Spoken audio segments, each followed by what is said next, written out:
Imam Abu Hanifah namanya adalah Nu'man ibn Thabit.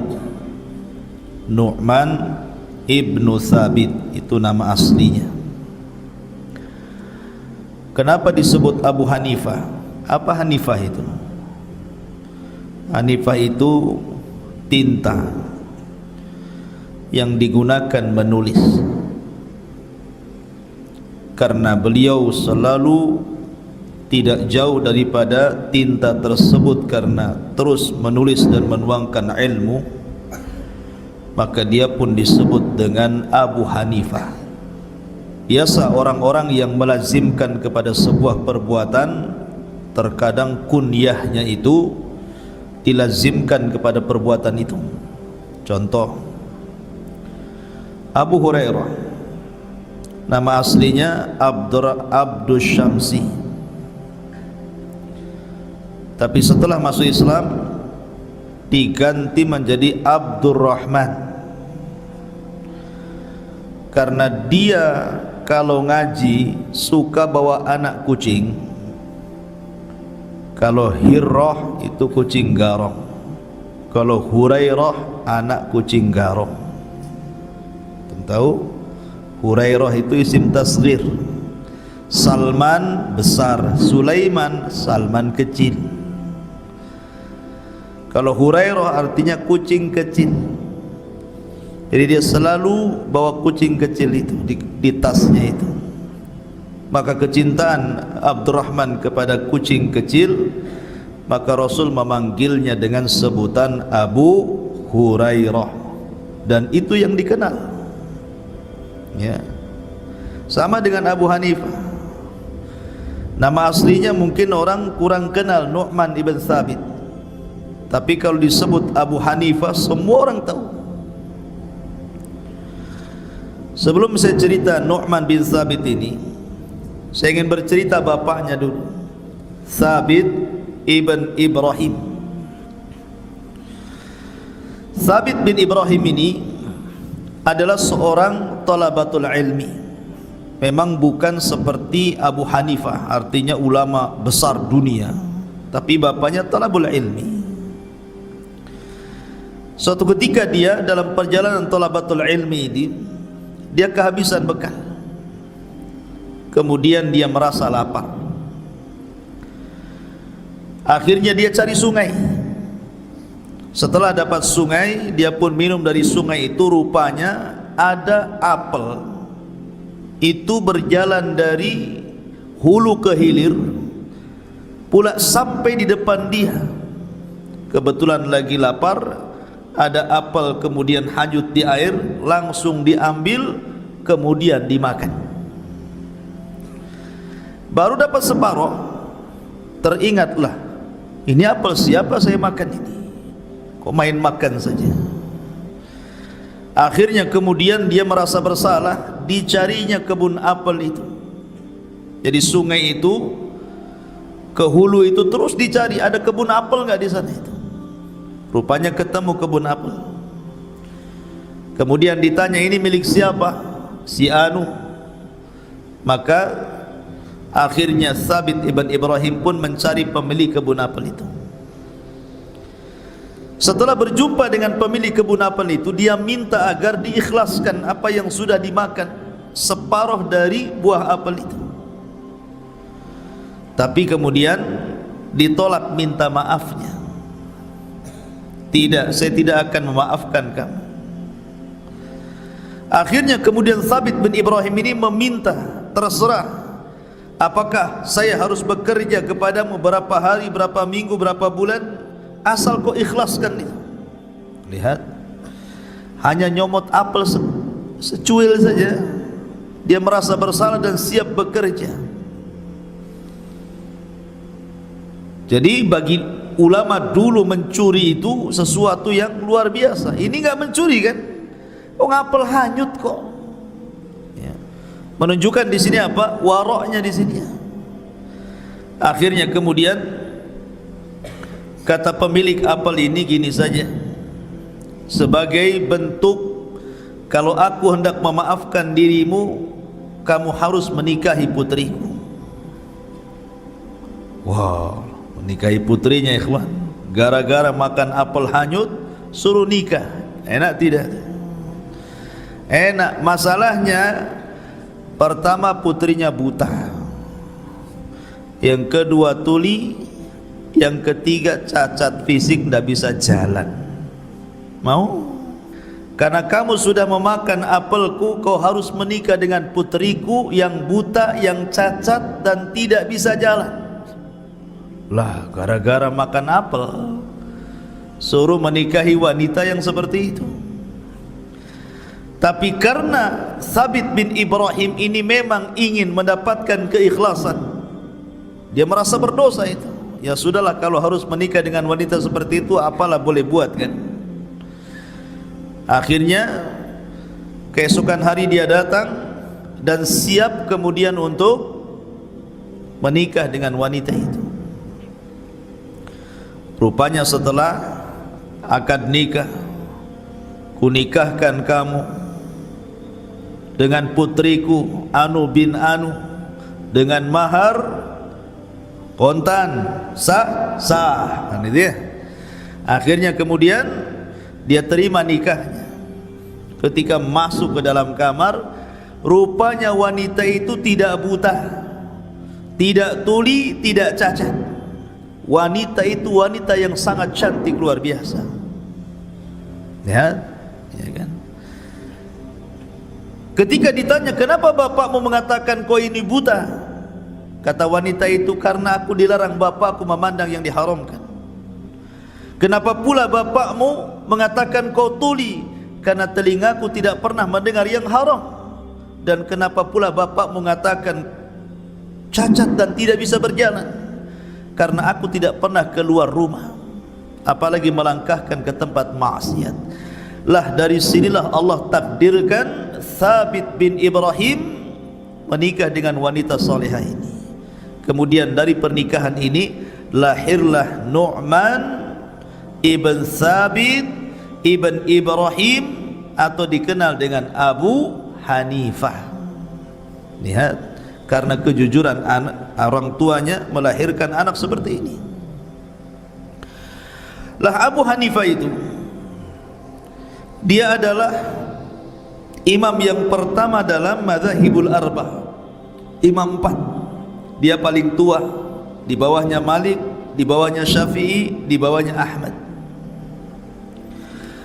Lah, Abu Hanifah ini sendiri adalah pencetus madhab Hanafi. Bahkan Imam Syafi'i saking kagumnya kepada Imam Abu Hanifah, karena Imam Syafi'i ini sebenarnya ingin ketemu dengan Abu Hanifah, cuman kan masalahnya Abu Hanifah sudah meninggal. Kemarin sudah diceritakan bahwa lahirnya Imam Syafi'i di saat meninggalnya Abu Hanifah.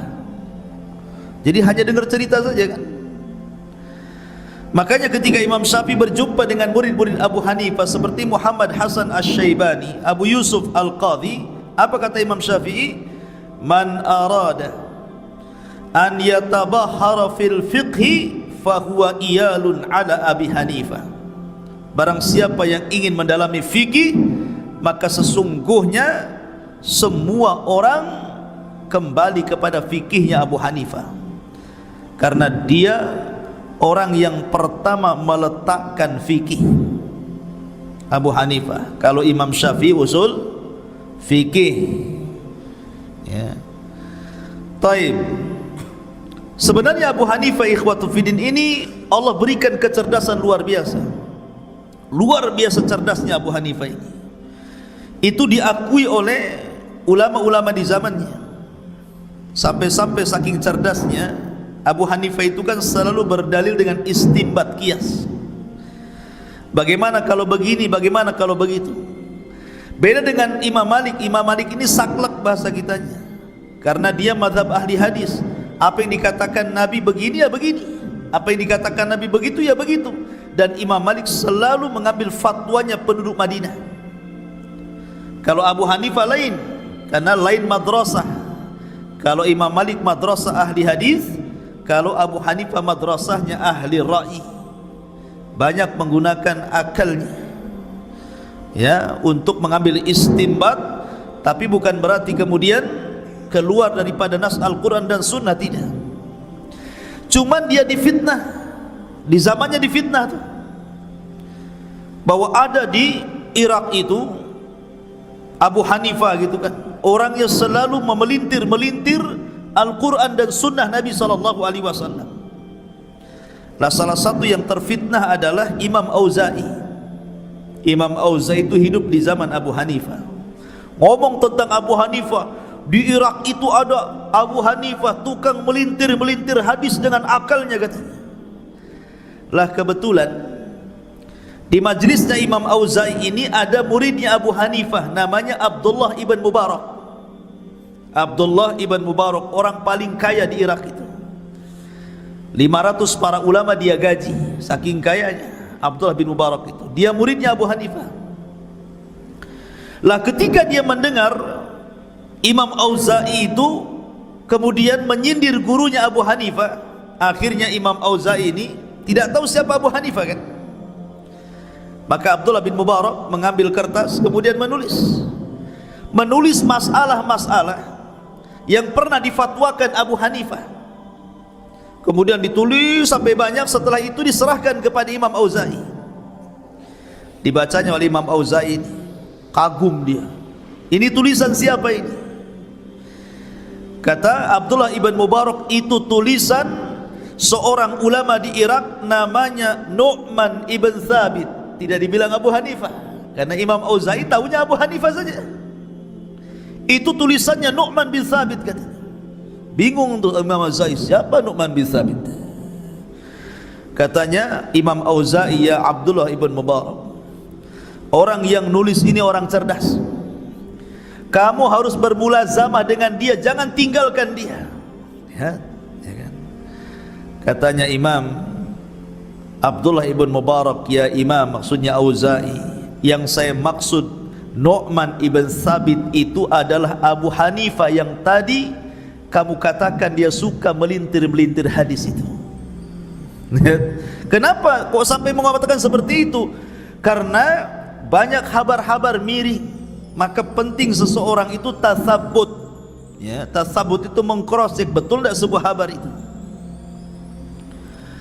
Lah suatu ketika Abu Hanifah itu haji sebanyak 55 kali. Dari Irak ke Mekah hajinya itu sampai 55 kali itu Abu Hanifah haji. Dan haji zaman dulu susah lain dengan haji zaman sekarang. Jadi ketika di Mekah itu dia berjumpa dengan Imam Malik, karena sezaman Imam Malik dengan Abu Hanifah itu. Lah Imam Malik ini bertanya kepada Abu Hanifah, ya Abu Hanifah, saya dengar kau menggunakan akalmu untuk mempermainkan hadis Nabi SAW. Katanya Abu Hanifah, siapa bilang? Dalilku Al-Quran dan Sunnah, perkataan para sahabat dan ijtihad. Kata Imam Malik, tidak, saya dengar kau memfatwakan bahwa engkau boleh menjama 2 salat antara duhur dan asar karena hujan. Karena hujan maksudnya, ya. Kata Imam, karena pendapat Imam Malik tidak boleh menjama kecuali karena uzur, bukan karena hujan. Dan itu fatwa penduduk Madinah gitu ya. Akhirnya kemudian kata Imam Malik, kata Abu Hanifah, ya Imam, ya Malik, kamu berfatwa seperti itu di Madinah wajar, karena di Madinah jarang hujan. Kami orang Irak ini hujan setiap hari. Kalau kami harus kemudian menentukan setiap satu solat ditentukan waktunya tepat waktu, tak basah koyup kami ini, katanya. Kan gitu. Makanya kami jama'. Kemudian Abu Hanifah ditanya lagi sama Malik, kenapa kau tidak mengambil fatwanya penduduk Madinah, katanya. Abu Hanifah menjawab lagi, saya tanya, berapa sahabat Rasul yang asli Madinah? 120 orang sahabat. Berapa yang meninggal di Madinah? 10. Lah yang 110-nya kemana? Kan menyebar. Bukan berarti kemudian saya tidak mengambil fatwanya para sahabat Rasul, karena gara-gara saya tidak mengambil fatwanya penduduk Madinah, katanya. Maka dari situlah Imam Malik mengakui kehebatan Abu Hanifah. bahkan lebih jauh daripada itu. Suatu ketika Abu Hanifah ini didatangi oleh orang Sumaniyun, orang-orang mulhid, orang-orang yang tidak percaya dengan Tuhan. Bahasa kitanya ateis, bahasa seremnya komunis, bahasa menakutkannya PKI. Itu semacamnya, itu istilah itu. Ya. Lah orang-orang Sumaniyun ini, orang-orang ateis ini datang kepada Abu Hanifah, ngajak debat soal ketuhanan. Tapi Abu Hanifah tidak melayani dan mengatakan, kalau saya dengan kalian berdebat tidak ada saksi, percuma, namanya debat sambal, debat kusir. Kalau ingin berdebat, kita datang kepada amir, kepada pemimpin, biar pemimpin itu yang menyaksikan perdebatan kita. Katanya orang-orang mulhid, kapan itu? Terserah, atur saja jadwalnya. Akhirnya mereka mengatur jadwal. Ya sudah, kalau begitu besok kita akan berjumpa di diwan, disaksikan oleh amir, oleh pemimpin. Akhirnya kemudian hari yang ditunggu-tunggu perdebatan itu sudah sampai. Keesokan harinya, umpamanya jam debatnya jam 8 pagi, Abu Hanifah baru datang jam 1 siang. Fadhal. Harusnya jam 8 pagi itu waktu debat itu, tapi Abu Hanifah ditelat-telatkan, sengaja datangnya telat, baru anggaplah mungkin sudah sore jam 3 baru datang. Maka orang-orang mulhid Sumaniyah ini marah. Engkau ini imam kaum muslimin, harusnya kamu ini punya amanah waktu, kenapa kamu telat? Maka Abu Hanifah mengatakan, waktu saya berjalan dari rumah ke tempat ini, ada peristiwa yang menakjubkan bagi saya. Mau dengar ceritanya? Mau dengar gitu kan? Ya.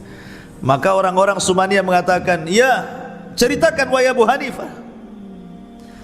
Kata Abu Hanifah begini, waktu aku berjalan ke tempat ini, aku diherankan oleh satu pohon yang berada di pinggir jalan. Pohon itu tiba-tiba tumbang sendiri, tiba-tiba terpotong-potong sendiri, tiba-tiba terikat sendiri, tiba-tiba masuk perahu sendiri, perahunya jalan sendiri, masuk ke pasar sendiri, terjual sendiri. Mungkin gak tuh? Katanya orang-orang ateis ini, sudah telat, dusta lagi kau, katanya. Sudah telat, dusta lagi, katanya. Kenapa saya dusta? Ya karena tidak mungkin ada pohon tumbang sendiri, terpatah-patah sendiri, terikat sendiri, masuk perahu sendiri, perahunya jalan sendiri, masuk pasar sendiri, terjual sendiri. Kadzabta, dusta kamu. Kata Abu Hanifah, kalau begitu perdebatan selesai. Kenapa? Abu Hanifah sudah menang. Dia sendiri yang mengakui tidak mungkin pohon ini tumbang kecuali ada yang menembangkan. Tidak mungkin pohon terpotong kecuali ada yang potong. Tidak mungkin potongan-potongan kayu terikat kecuali ada yang mengikat. Tidak mungkin masuk perahu kecuali ada yang angkat ke perahu. Tidak mungkin perahu berjalan kecuali ada yang nyetir. Tidak mungkin masuk pasar kecuali ada yang jual. Kalau kayu ini saja ada yang ngurus, gimana alam semesta ini? Pasti ada yang mengurus. Tidak mungkin ada bulan sendiri, ada langit sendiri, ada gunung sendiri kalau nggak ada penciptanya. Perdebatan selesai. Sudah kalah. Ulah Abu Hanifah, kalah kalian. Kalian sudah mengakui sendiri bahwa pohon saja tidak mungkin kecuali ada yang nebang. Gimana alam semesta ini? Masa gak ada Tuhan? Ya. Belum berdebat sudah KO. Kecerdasan Abu Hanifah.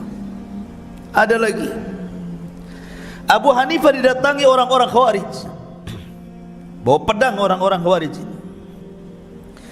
Kemudian mengatakan kepada Abu Hanifah, ya Abu Hanifah, kalau engkau tidak memberikan fatwa kepada kami, kami tebas lehermu.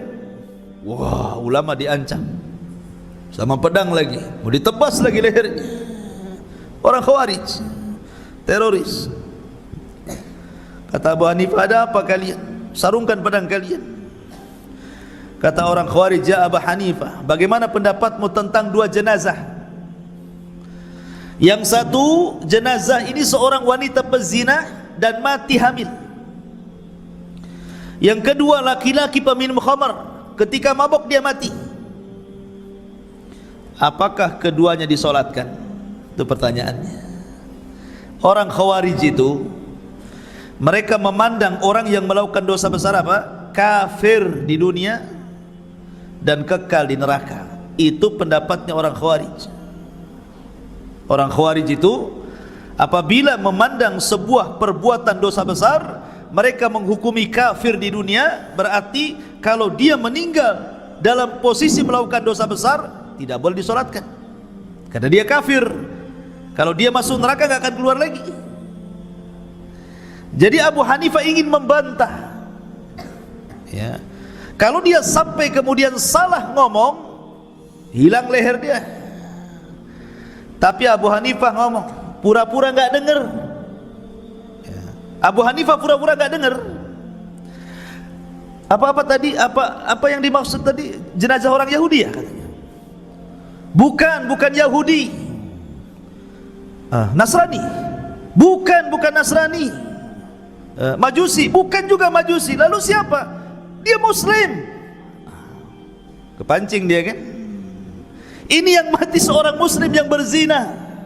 Yang satunya Muslim minum khamar. Kata Abu Hanifah, sudah selesai. Berarti kalian mengakui dia Muslim. Aku tanya Nasrani bukan, aku tanya Yahudi bukan, aku tanya Majusi bukan, kau bilang Muslim, selesai katanya. Lihat Abu Hanifah, cerdas kan? Masyarul Muslim, begitu cerdasnya Abu Hanifah. Dia belum berdebat saja orang sudah kalah gitu ya. Dari situlah wajar kalau Abu Hanifah itu diakui kecerdasannya oleh para ulama.